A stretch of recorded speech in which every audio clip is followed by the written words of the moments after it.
I'm telling you, self-watering pots are a game changer. They've made it a clear instead of a black pot. I just might add this to my cart. Is this for one pot? Like how many pots? You get 6. Like how big should the reservoir be? It's actually very simple. What's important is not the size of your reservoir. What's important is the size of your inner pot. Your substrate controls how much water is wicked up. Do I top water?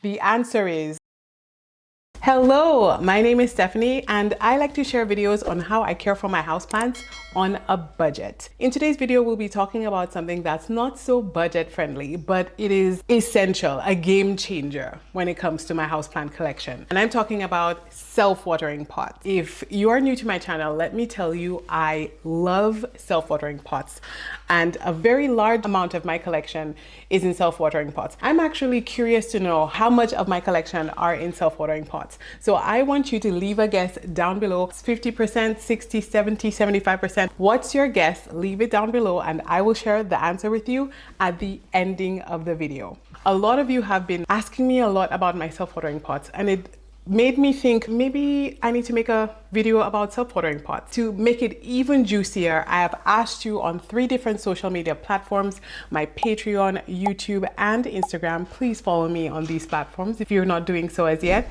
What questions you have for me about self-watering pots. So not only will I give you what I know and what I've learned about self-watering pots after using them in my collection, I'm going to be answering every single one of your questions in this video. Grab a drink, get comfy, because we are doing a deep dive into self-watering pots so you can know whether they're worth your penny. Ready?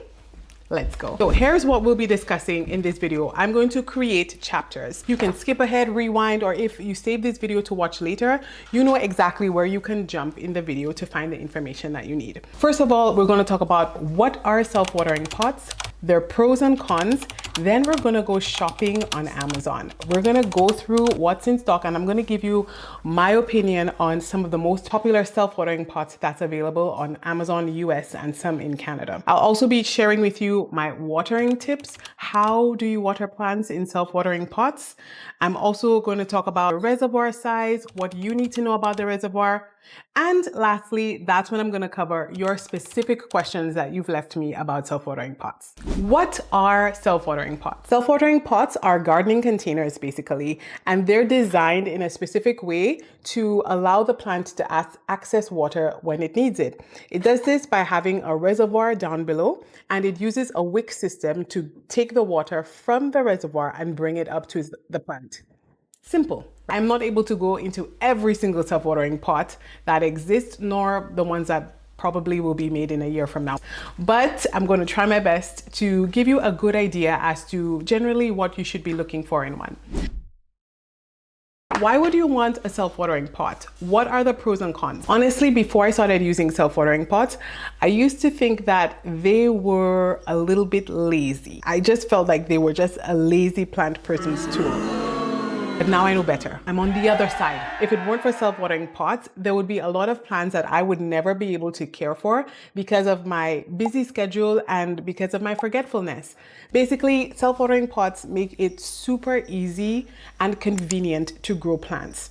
Because of the reservoir system, you don't have to worry about forgetting about your plants because you have a little bit of a buffer. You can almost set it and forget it. Not literally, do not forget it. The reservoir does not refill itself and there are other things you need to do for this reservoir, but basically you can think of it that way. I find that my plants in self-watering pots grow faster than the ones that are not in self-watering pots. If you'd like to see an example of that, consider my fast Hoya video. There I show you 2 different Hoya that I got at the same time.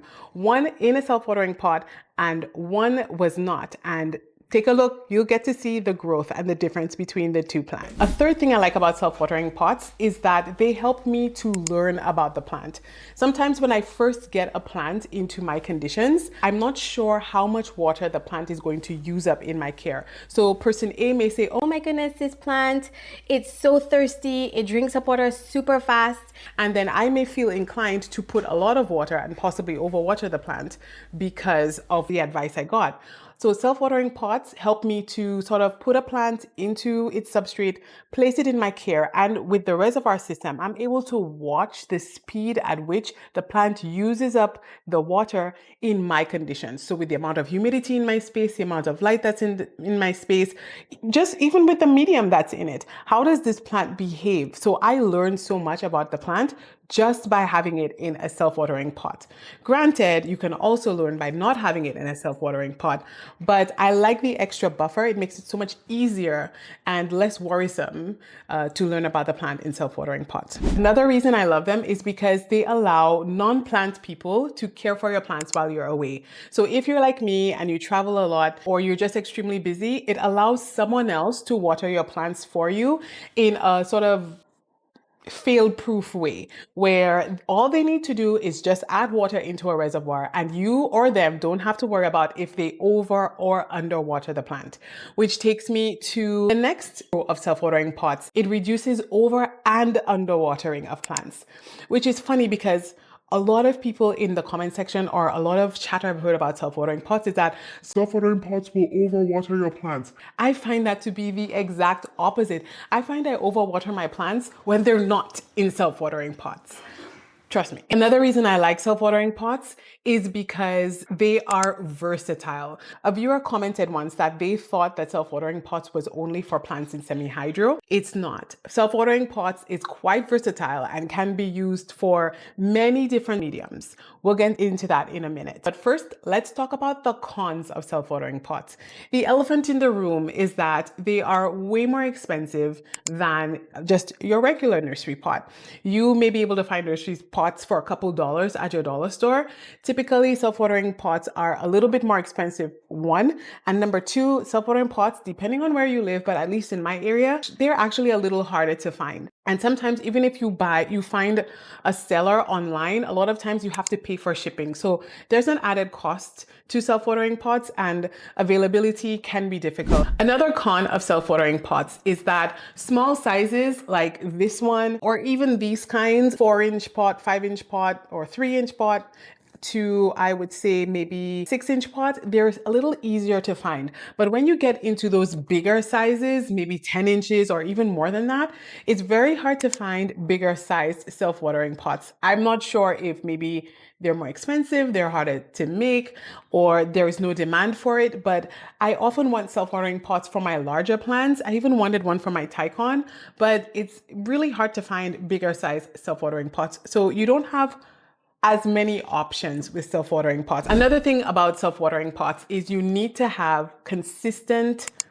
good is a relative word, but you need to have consistent light for your plant. And this is when we get into the overwatering we talked about. In my opinion, the reason why a plant in a self-watering pot can be overwatered is because of 3 reasons, 2 of which we'll talk about in a little while. Third one is the one that I'll talk about right now, which is a con, and that is they're not giving it enough light. So if you have a plant in a self-watering pot, you need to match the amount of light that you're giving the plant to the amount of hydration that you're giving the plant with a self-watering pot. You are constantly feeding your plant water. You're constantly hydrating your plant when it's in a self-watering pot. It's like eating a lot, but never getting off the couch. That's never a good combination. It's the same with self-watering pot. You're hydrating the plant, but you're not giving the plant enough light to use up the hydration that you're giving it. So you have overwatering. You need to have consistent light in order to properly help the plant benefit from self-watering pot. I will not put a plant that is dedicated for a dark spot or going to be put into a dark spot in a self-watering pot. You need to match the light to the pot, and that takes a little bit more thought. So since we're talking about light, that ties into our next con. If you're putting the plant in a high light condition, especially if you're putting it in direct light, if you have a clear reservoir like this one, when direct light hits the reservoir and meets with the water, it grows algae, and it's annoying to have to clean out this algae every once in a while, but it's really important to do that because I know many say algae is harmless, but eventually I find it gets the water in there very unattractive. It's visually unattractive, but I don't think the plants like it that much either, because even when I just refill the self-watering pot that's algae ridden, I've noticed that the water doesn't stay as fresh as long, and I need to refresh that water more often. So if you have self-watering pots with this, it's not just unsightly, but you need to maintain the clear reservoir as well. And the last con that I would mention for self-watering pots is that when you grow a plant in self-watering pots, when it's really happy, what can happen is that it will start to push roots into the reservoir, which is fantastic. I mean, it's great news. Your plant is happy, but you might remember my Monstera Thai constellation video, the nightmare. It was the nightmare, literal nightmare, to take the plant out of that pot, because when the roots get into the reservoir and they get matted, when you remove the plant, and it becomes very hard to take those roots with it. And when they get ripped off, they can damage the plant. Sometimes it gets into shock. That has happened to me with some of my Hoya. For example, the Hoya in the back here, my Hoya Lacunosa Mint Coin, my Hoya Matilde Splash, heavily rooted with roots going through the pot and into the reservoir. And when I pull them out, I had no choice. I had to rip off some of the roots, and the plant suffered a little bit. So not all plants can easily recover from their roots getting ripped out of the reservoir. So that's a con when it comes to self-watering pots. Next, let's talk about potting mediums that work with self-watering pots. My favorite substrates to use with self-watering pots include pon, a very chunky aeroid mix with some form of water retentive agent. So whether that's coco coir, if you're using soil, a very chunky soil mix. So with a lot of perlite, a lot of coconut husk, something to break up or allow air to pass through that. Something to remember is not have your medium so chunky that the plant isn't able to wick up any water. You want the plant to be able to retain the water that's coming up the wick. Whatever agent you're using to retain water in that, make sure you're adding enough of it so that the plant can hold the water. Otherwise, your self-watering pot is not going to work because there's nothing for that wick to put the water into. There's nothing to absorb the water that the wick is drawing up. Can leca be used with self-watering pots? Technically, yes, but it depends on the type of self-watering pots. Leca does not work well with self-watering pots that use wicks. Because the leca balls are so chunky and allow a lot of air between them, the wicking system doesn't quite maintain the moisture in the leca, especially the big chunky ones. Chunky big leca balls, no, but maybe the tiny ones, yes, the wicking system might work. For leca, the self-watering pots that may work are the ones that submerge in the water. We're going to talk about that in a little bit when we do our Amazon shopping. I would not use just soil in self-watering pots. You know those soil mixes that you buy at the hardware store that you just cut open the bag and pour it in? Those soil mixes are usually quite compacted, and I feel like they will suffocate the plant roots when they're left constantly moist in self-watering pots. So that's a very quick way to overwater your plant. You have soil and you add a lot of chunky elements to it, like perlite, coconut husks, a lot of chunky mixes can help make that soil, I think, aerated enough in order for a plant to survive in it. But if you're just gonna scoop straight out of the bag and stick your plant in a self-watering pot with that, I think that's where you may end up with overwatering. I'm not saying that it's impossible. I'm not saying that. Depending on the type of plant, if it's a very thirsty plant and the amount of light the plant gets, somewhat possible. But I personally, sitting here, I would not recommend to anyone to take soil from a bag, very clumpy soil, and use that in a self-watering pot for a plant. I wouldn't recommend it. It's time to go shopping. We're going to go on Amazon's website. I'm going to use my phone and I'm going to screen share what I'm looking at. We're going to start off from Amazon US. Generally, Amazon US tend to have a few more items than Amazon Canada, but don't worry, we're going to get to Amazon Canada and we're going to take a peek at what is in stock there, okay? I'm going to type in self-watering pots And here we go. The first one that came up on my list, Phoenix Vine. It's a 6-inch self-watering pot. I actually looked at all of this last night. So these are actually terracotta pots with an outer pot that you can use to fill up as your reservoir. So a lot of people gave this very good reviews. I read this. And it seems like a pretty cool idea. I personally never used this before, but terracotta pots I find tend to be very drying. A lot of times I tell people never to put Hoya in terracotta pots because they're just so thirsty, and terracotta pots are so drying. But this is an idea that's trying to counteract overly drying terracotta pots. So this could be a pretty cool concept. Terracotta pots are breathable and they can absorb the water through the pot. One thing I don't like about terracotta pots though is that they can get that salt residue on the outsides, which I find unattractive, but there's an idea. One review mentioned that this dries out really fast, which I can imagine because terracotta tends to dry out things quickly. But anyways, that's the first one. The next one that's on here is what I like to call glorified drainage trees. Honestly, this is called an indoor self-watering planter with drainage holes and saucers. I personally do not classify this as a self-watering pot because these trees are so shallow, they do not hold enough water. I feel like the benefits of self-watering pot is to give you a longer time between each watering. And I just find that these do not hold enough water in my mind to make it worth the money, And another thing I don't like about it is that you're not able to see how much water is left in the reservoir. So you're basically pouring in until it spills out. So if you're not sticking your finger in there, it's harder to know if your plant needs any water because you can't see through this, and you're more likely to forget that your plant is in this. I personally wouldn't buy this.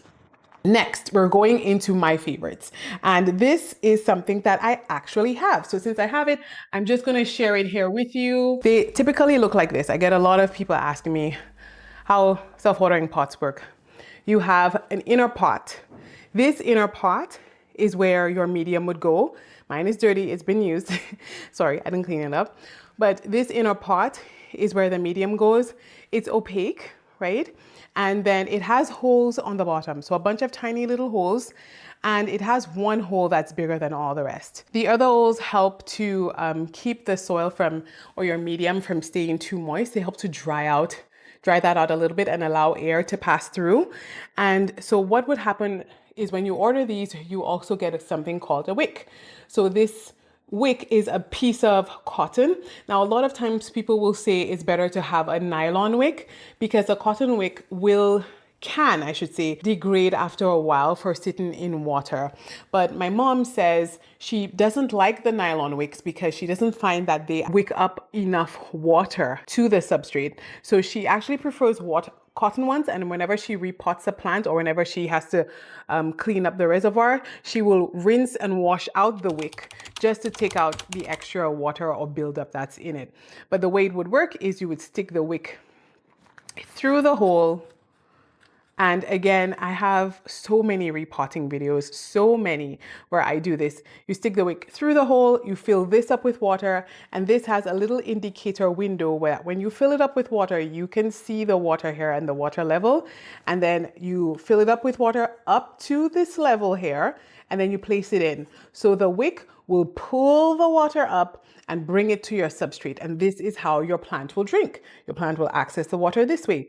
These are fantastic. These are usually easy to find, 3-inch ones, and they're not too expensive, but I really love them. They're very handy, especially if you like to propagate. You can just stick your babies in there. I have an entire video that's coming out. That's going to be the next video that you're going to see. That's going to show me repotting all Hoya cuttings that I'm going to be placing into self-watering pots. In that video, you're also going to get an update, maybe a 2 or 3 week update on how these plants are doing afterward. So be sure to check out that video because you'll get to see how I use self-watering pots and where exactly I put the wicks when I'm potting them up. Okay, so that's that. Let's keep going. So we've got the next kind. This is called plastic nursery pot. So let's look at this one. If you look carefully, you can see, let's actually scroll to the next picture. So you can see that this is basically another example of what I called a glorified drainage tree. Granted, it is a little bit bigger than some of the other self-watering pots, aka drainage trays. It is a little bit bigger, but what I don't like about it is, as you can see, it does not use a wicking system. So it sticks the feet into the pot and it's expecting the plant or the medium to draw up and wick up the water. I am not saying that this is impossible. I'm not saying it's impossible. It is very possible. But I'm saying that this, according to my mom, I personally never used it, but just looking at it and listening to my mom, because I asked her, she has them, I asked her if she likes it. She said no. She said that it's too difficult. I'm guessing she means it's too hard for the plants to wick up the water, especially if you have it in a very chunky mix. I think if you're using pure soil, I think this is a little bit safer. Again, still risky, but I think if you're using a very chunky mix, I just think that this is a little too difficult. So let's keep going. So that one is one that I'm not a huge fan of. Next, we have one that's called the Juvail self-watering planter with water indicator level. Now this one I've seen a lot around on YouTube, maybe not this exact one, but ones like this. A lot of the other ones on YouTube, they have slits inside of the nursery pot. So the nursery pot is the black pot that you can see here. That's where your substrate goes in. And then the cover pot, the outer pot or your reservoir, is what's in this picture, the white pot. So that's what your water will go into. I think this one is nice if you're using leca, because I think it will be a bit more submerged in there. The con of that though is you cannot see, when you're pouring in, you cannot see where your limit is. You don't have that visual of how much water you're pouring in. Editing Stephanie is here to tell you how my mom uses it. She uses it for plants in leca. If you notice at the top, you'll see a little indicator that's meant to tell you the water levels. The second red line towards the top says max, but that max means that the water is at the bottom of the base of the inner pot. So it means that if your plant is in leca or semi-hydro, the water is not high enough to get to where it matters. So my mom actually eyeballs it. Well, not even, because you can't see inside the pot. She just dumps it and fills it up to about halfway through. So it can be used for semi-hydro. You still have to judge and gauge it on your own. If you're using it for a chunky mix, however, I'm not quite sure, but hopefully it'll be able to wick up the water. It seems to have really good reviews on Amazon. The only thing is, many reviews and my mom has also said that that indicator gets stuck. So a lot of times she thought her plant had water when it didn't, because the indicator was stuck. The next one is one that's called Samhi 3-pack self-watering planter pots, 4.9 inch. Now I actually have this. The example that I'm going to show you is what hosts this Anthurium that I have. I don't even remember what kind of Anthurium this is. I'm terrible. Anyways, we're here to talk about the pot. So I don't think I have this exact one because the design actually looks a little bit different, but the idea is the same. And the reason I say that is because this does not have a cover pot. So as you can see, with this type of self-watering pot, you're going to pour the soil directly into the pot. So if I have to compare it to this one, remember this one that has 2 pots. So you don't need an inner cup because your reservoir is there. So the reservoir is at the bottom, basically. So you pour the plant or your substrate right in here. Now, with this one, it's the same. It has a wicking system usually, and it has a clear reservoir. So like I mentioned with these and the clear reservoirs, when they're in a lot of light, you have them in direct sunlight or the grow light is really close. I actually just cleaned this morning. It gets really grimy and it gets a lot of algae and slimy in there. You can see it in the picture that I'm showing you in the video. And so you need to clean it out. I would say at least maybe once a month is good enough, or once every 3 weeks or so. So I don't know about this exact one in the picture, but I know at least with the one that I have, can you see all of these holes at the bottom here? I'm not a huge fan of this because it has too many holes at the bottom, and I feel like it doesn't keep my substrate hydrated enough. So I don't like that about it. So I will not be repurchasing this or any of them that's like this because of all the holes at the bottom and such a wide opening. The mouth is so wide. I feel like it dries out my substrate so much, and it doesn't give the pot or the substrate enough time to keep that moisture. I just feel like it's doing everything too fast. So I find the reservoir goes down really slowly. The substrate stays too dry. So I'm still going to use these pots for them. When I'm putting plants in them, I just make the mix just a little extra water retentive to sort of counteract. But that's my conclusion when it comes to this. Don't come for me. All of this is my opinion and what I've learned. And the next one, I have the T4U, this 6-inch one. I have this, so I'm just going to grab that one for you to show you.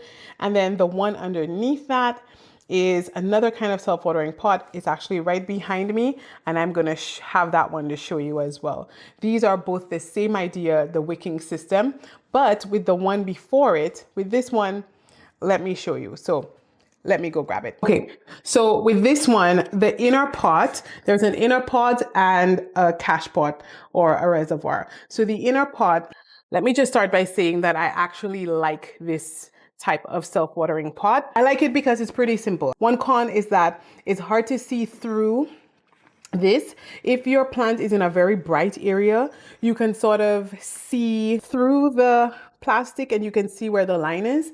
But other than that, I cannot see. So a lot of times I'm shaking this or guessing when to water it.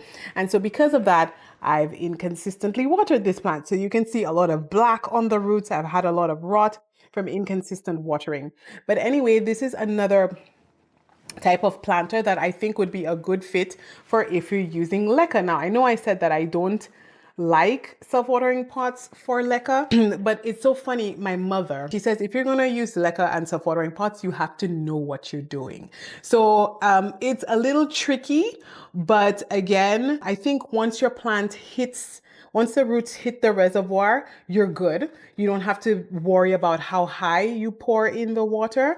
But I think until then, it's sort of a guessing game to know where exactly to leave the water, because you don't want water to be touching the roots because you can risk rotting the plant. So this is number 2. Remember, I talked about 3 ways that you can overwater in self-watering pots. Number 2 is if you have a pot like this, you can overwater because you're putting the water too high in the reservoir. It should not be touching the bottom of this, because the bottom here is where your roots are, right? So it has to stay below the inner pot. It takes a little bit of guessing, a little bit of trial and error, a little bit of patience, because I've messed this up in the beginning and I've put it too high. But when your plant grows the roots to the bottom, you're fine, because these roots are water roots. We're going to talk about watering in a minute. So the other one that I have is this pot. So I like this pot.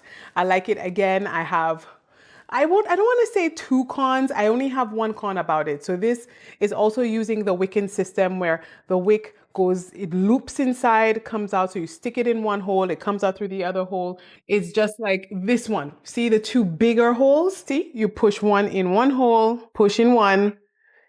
This sits in the water, and then the other side comes out. This sits in the water, it wicks up the water. The piece that remains in here touches your substrate and is what makes your substrate wet. So this basically does the same thing. It has a loop in here, and you can see that this needs to be cleaned. Remember, we talked about the algae buildup. This is it here. But the reason it hasn't been cleaned is because this is so tight that it is so hard to separate this. And especially if you have pond at the top. So remember, I said pond for self-watering is a yes for me. Pond at the top. Oh my goodness. Can you imagine me trying to separate this and then flying pond everywhere? That will be a total nightmare and a total disaster. But apart from that, I find the pots really cute. The con about this type of pot and the other one like it is that I find they raise the plant too high. So when you're trying to put them into shelves, especially if you have Hoya on trellises, oh my goodness, they're so hard sometimes to fit into shelves. This raises this up so high that it makes it hard to fit into places. So that's Amazon shopping. So let's just quickly shimmy over to the Canadian side to see if there's anything here that's not on the Amazon US. Now, I typically shop on the Canadian side. There's the same thing. Glorified trays here. Then we see the ones that I just showed you. I like these hanging ones. They look just like the wicking system. See, the wicking system. But what's nice is that you can see through that pot there. You can see through the reservoir. And so you know how much water is there and you can refill as you need, right? So that's pretty cool. I would actually buy that if I needed it. Right, so there's one other that I wanted to show you. One extra thing I wanted to mention. So if you look at what we're looking at right now, right? When you're looking for a pot, so let's say you want a 4-inch self-watering pot. So you go in, you type in 4-inch self-watering pot. Be careful. Here's what happens. So this on the top, it says Lyle, whatever the brand is, 6-pack plastic self-watering pots, 4-inch for clear African brown, right? 4-inch, right? Look at the picture. Where's the 4 inches? The 4 inches runs from the end of the actual pot to the other end of the actual pot. But look at the mouth of the opening where you'd put your substrate. Look at that. That is 3 inches. So where you need a 4-inch pot, you may think you're getting 4, but you're getting 3. And this can happen with many different sizes. So be wary of self-watering pots that have that little outer lip, that little outer rim, because you'll get them and they'll be a little smaller than you thought. This type of self-watering pot that sits inside, I always say these are nice ones to have if you're using leca. But again, you'd want one with sort of the slits in it so that the water can get in a lot easier, because with the one hole at the bottom is going to be a little bit harder for this one. And a lot of you ask me about clear inner pots. There we go. We found clear one. So this has a clear pot. So it's saying back in the day in 2022, they used to have the black one and they're showing the difference. Is that what you're saying there? 30% increased capacity. They're saying the same thing I was just talking about, the mouth of it, saying that, oh, this is a 6-inch pot, but no, it's a 5.3 inch because of the lip there. But look here, now they're showing that it's a real 6-inch pot and they've made it clear instead of a black pot. So I just might add this to my cart. This is nice. Is this for one pot? Like how many pots? You get 6. Oh, that's pretty good. But again, it doesn't have a window, so you can't see when you've put enough water in it. That's a con. But again, see the picture here? If you're using it for leca, it's a little bit more forgiving because leca roots tend to be water roots versus if you're using it for something with an organic medium. All right, so that's it for our shopping page. So we talked about so many different types of self-watering pots, and let me show you some of my favorites. So if I have to tell you my 3 favorite self-watering pots that I would repurchase would be this one. I got this on Amazon. I'm pretty sure if you search up magnetic self-watering pots, you'll find this one, and it's also, I think, in my Amazon storefront. So it is magnetic. So as you can see, it has these little 2 pieces here that attach to magnets that's in here. So it latches on really easily. I like that about it. But be careful because when this is filled with water and you try to lift it this way, it can separate. So be careful. But this is a wicking system and I just like the unusual size, but I think the magnetic bottom attracts me quite a bit. I really think that's cool.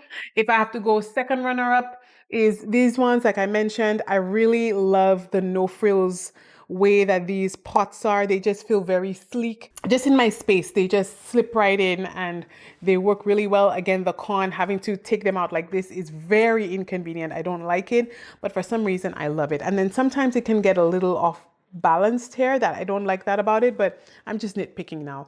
I really like this. And number one, my favorite self-watering pots, I would say, are pots from the Prop Studio. So I did not realize that they only sold in Canada. She only shipped to Canada. I actually messaged her a couple days ago before making this video because I wanted to ask her if she had intentions of shipping to the US, etc. For now, you may have to contact her about that. That's the Prop Studio. She's also here on YouTube called Sneaky Plants, but she sells these in Canada. They have clear inner pots that I just love. You can see the roots of your plants, you can see what's happening, and then they have the indicator here, and they also have the wicking system that I told you about that goes into the bottom. Absolutely love this. It is fantastic. I love them.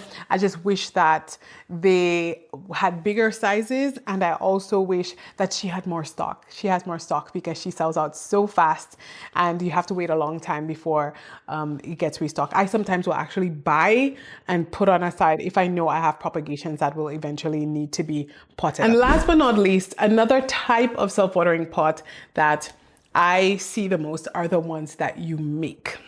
Let's take a look at this plant. So let's say you are on a budget and you do not have funds for self-watering pots. If you check out my mom's collection video, I show you some plants where she made her own self-watering pot. But here is where another example of how I made my own self-watering pot. So I just could not, for the life of me, find a pot the size that I needed for this. So remember I mentioned this earlier. I talked about plants that are very rooty. This is one of these plants. This is my Scindapsus trubii moonlight, and the thing just cannot stop pushing out roots. It's a very rooty plant. I had to add more water than I typically would for something in a self-watering setup. But anyways, I got just a clear pot. Then I got a wick from one of my other self-watering pots. I took this random outer pot, like this regular pot, and I just fill it up with water. It's a little empty now, and that's my DIY self-watering pot. You can do this for almost anything. A smaller inner pot, a bigger outer pot. You let it sit in on the rim or like this, because this is a little bit tapered at the bottom. It sort of hangs inside, and then voila, you've got your very own self-watering pot. So again, you don't need to buy something every time. You can make your own. How big should the reservoir be? It's actually very simple. You might be overthinking it just a little too much. What's important is not the size of your reservoir. What's important is the size of your inner pot. So the inner pot is where your plant is going to live with all of its substrate. So it really doesn't matter what size this is. It just matters that the plant has the right size inner pot that it needs. Your substrate controls how much water is wicked up. The number one question I got asked about self-watering pots is, do I top water?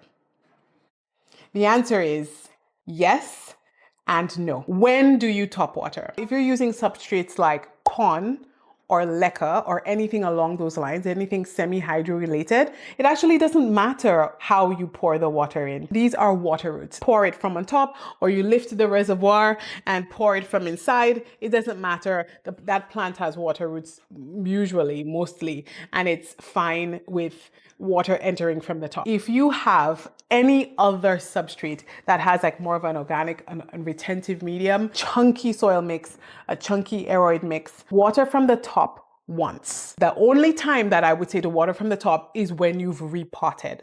So you know how when you repot a plant and you give it that nice healthy drink from at the top, just so everything can beautifully mesh and work in together, and so the plant can sort of get activated with the new medium that's around it. That is the only time you would top water. And the way I would recommend you do that in order to keep this reservoir nice and clean is to, after you have your plant in here, separate it, add a nice generous watering at the top, let this sort of drain out, Fill this up with your water, your fertilized water or whatever you're using, and put it back in. Every single watering after that, you are going to either pour through the little drainage hole, which I do not do. That takes a level of patience that I do not have, or you lift this and pour it inside. The reason is because when your plant is in self-watering, the water is getting wicked up. The media is already moist from the water getting wicked up. When this is already moist and you add water at the top, you get the third reason why someone would get rot with self-watering. And that is because this is already wet and you're overwatering the plant. You're adding more water to that medium and you're logging it down even more. So do not top water with self-watering pots. I have also done it before too, just quickly watered from the top, and I definitely noticed that my plant does not like that. It definitely will trigger that plant, and you could rot the plant that way. So the only other time that I would top water is if I've put a plant in a substrate that's obviously too chunky. The plant is limp. I could see the plant is thirsty and the reservoir isn't moving. That is the only time that I would water from the top, because I can tell by lifting the pot, feels really light. By looking at the plant, looking at the reservoir, I can visibly see that no interchange of water has happened. Nothing has happened. And that is the only time that I would top water. But in an event like that, I would say your plant needs to be repotted. You need to put it in a medium that can actually absorb the water. When do you add water? I like to add water before my reservoir goes dry. Before.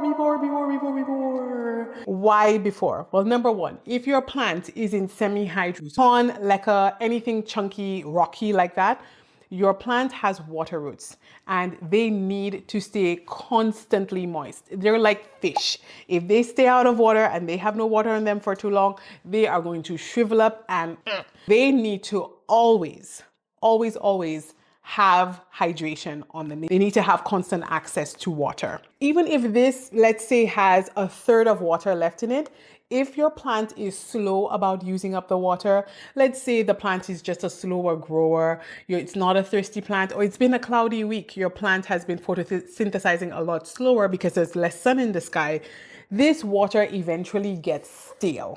It does get stale. It gets a little bit gross. It starts to lose oxygen and possibly nutrients. And so it's of less use to the plant the longer it sits there for. So I like to top it up. If I'm not in the mood to take this, dump it out and put it back in, I will just keep topping it up, keep it fresh. And then that way you don't have to go and dump it out. Eventually the water in there, sometimes you can smell it gets a little, it gets a little stinky, or especially if you're top watering pond, what happens is eventually, the pond always lets go a little bit of sediment with it. And eventually the water gets murky, it gets cloudy. Sometimes it starts to smell a little bit because it gets frowsy, it's sitting there. That's when you want to toss out that water entirely and refresh it. The point is, first of all, you do not let that completely dry out, especially with semi-hydro. Secondly, the water can get stale, so you need to either refresh it or wash it out completely.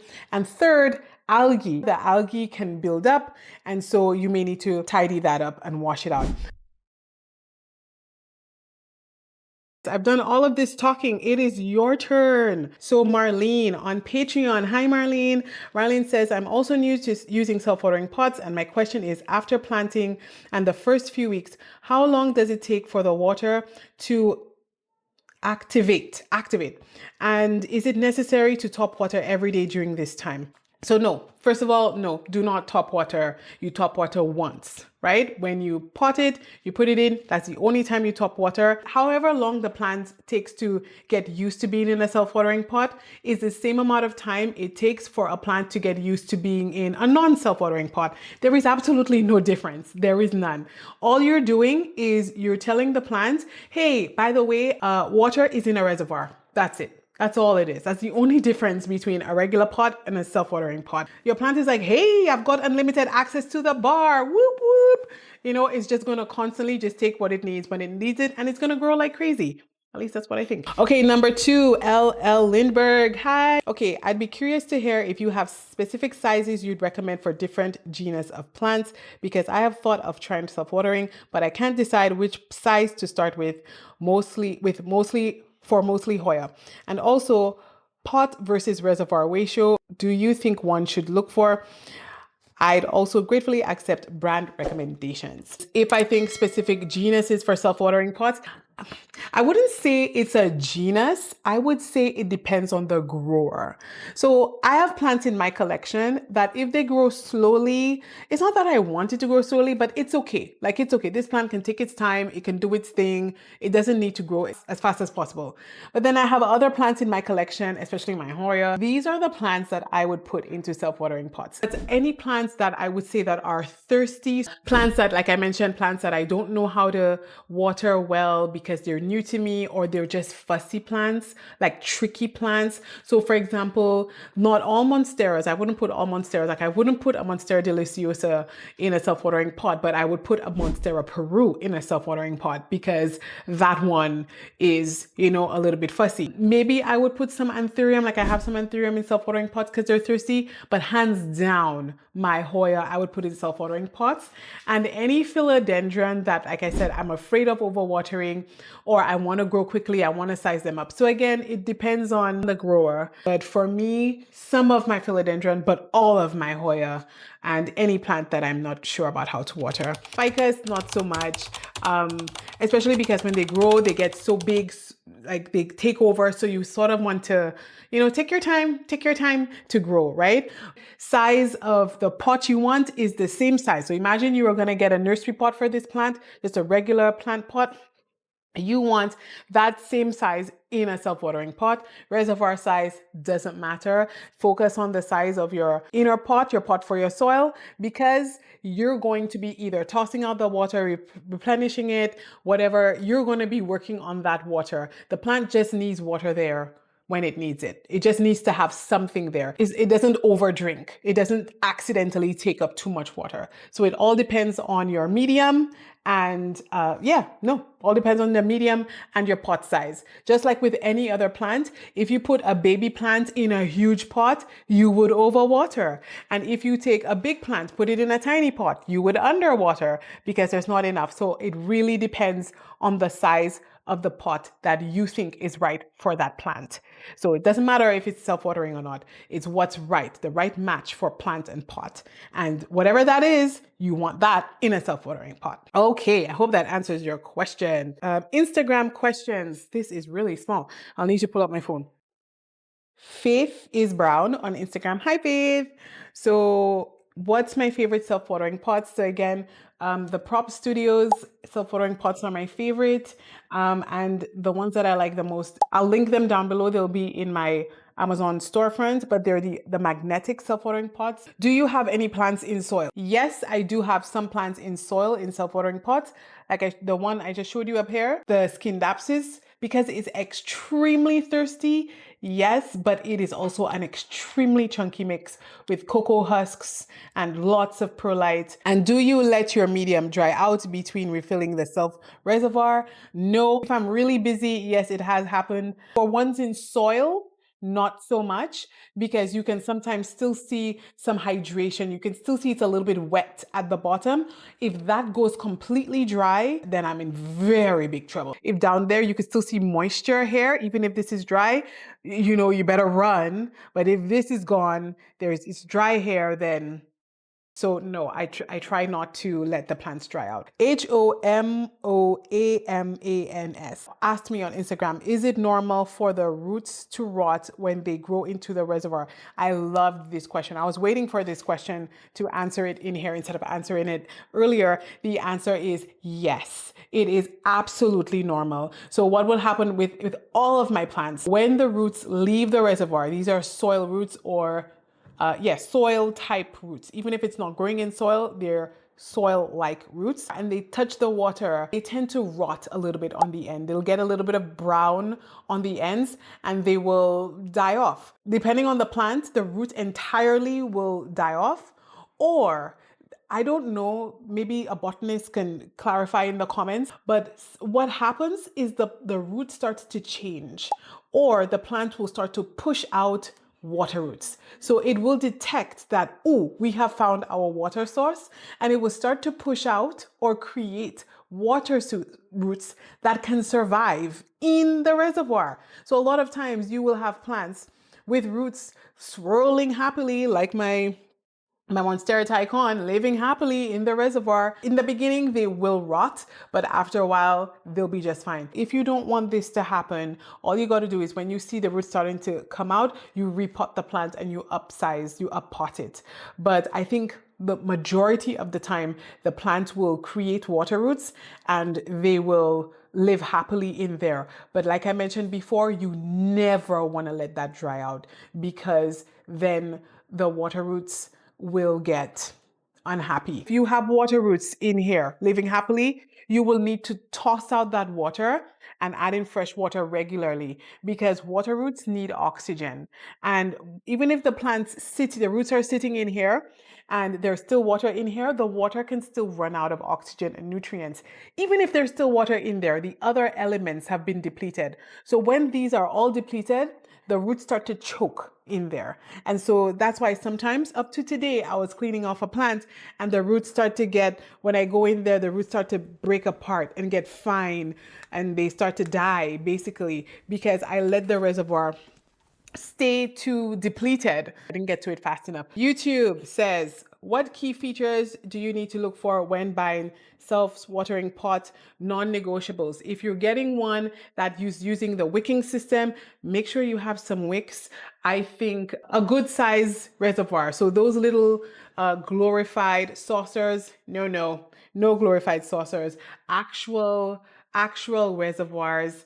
And I prefer clear reservoirs so you can see how high the water is. When you cannot see how high the water is and there is no indicator, that's when it starts to get risky for you, because you can over or underwater or let it go for too long without any water in there. Clear inner pots now becoming a deal breaker for me, but again, it's only because I have a supplier. If I don't have a supplier, I have no choice, right? Do you use a cash pot or a wick or a combo? Pros and cons. How big of a reservoir do you recommend?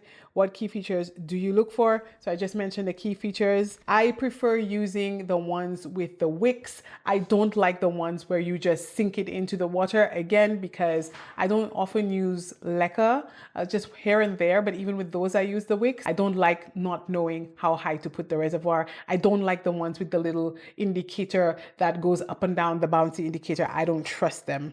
And hopefully I covered the pros and cons when we went through our shopping section. Next question by Starlit Moon 1212. If you're moving a rooted cutting to self-watering pots, how much more should you upsize the container? If you were getting a regular pot to put it in, not self-watering, whatever size you would have picked for that cutting is the exact same size you would pick for a self-watering pot. If you want to be able to eyeball, you're not sure how big, my next plant chores video or any of my plant chores video, you can see me potting up cuttings all the time or repotting plants. It's sort of something I feel like I have to eyeball. I know people say 1 or 2 sizes up. Maybe you'll have to Google that, but I eyeball it all the time because it depends on the plant. Some plants are very rooty and push out a lot of roots, so I may leave a little extra space and make it a little bigger. Some plants like Hoya like to feel snug, so I don't make that a little too big. If you're talking about Hoya, check out my next chores video that's coming up. Do you top water the plant on the first time when it's converted to self-watering pot?